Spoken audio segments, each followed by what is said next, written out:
All right, this is in Medicine Lodge, Kansas, at the Carey Nation home, and Albert Sill is here. He's going Philip Sill. I'm sorry, That's Philip okay. Sill, and he's going to explain about the history here.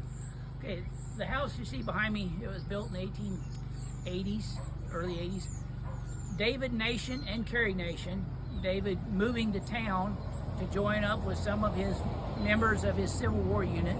He also became the minister for the Christian church downtown.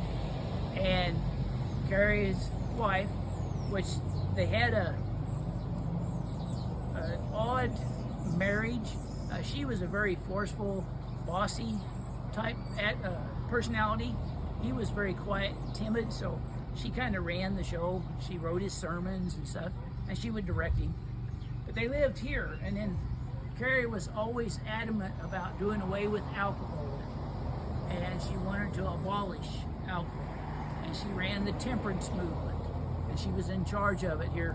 Eventually it became the voice for the temperance movement all across the nation and even into England.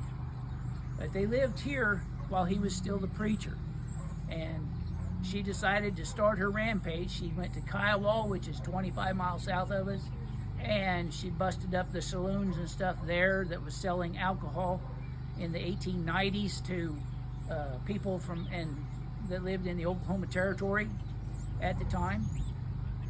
She came up here and she tried busting up the saloons here in town, which Kansas at the time was a dry state.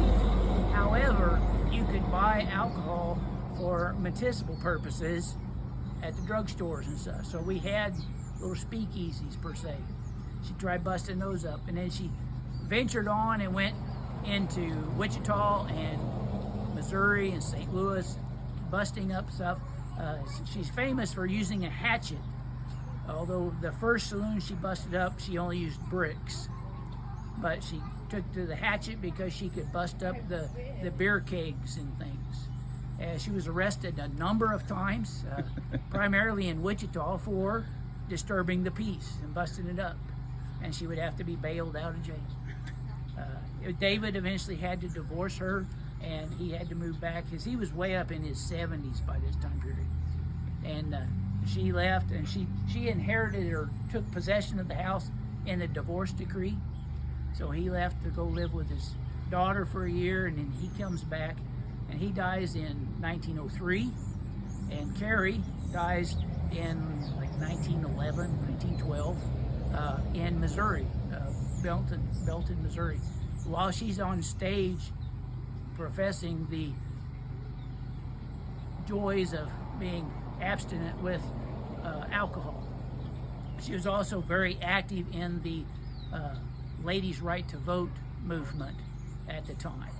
So that's what she becomes famous for, and this house is now on the National Registry.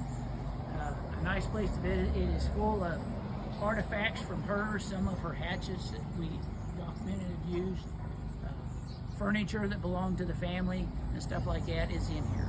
Wow. Thank you. Thank you.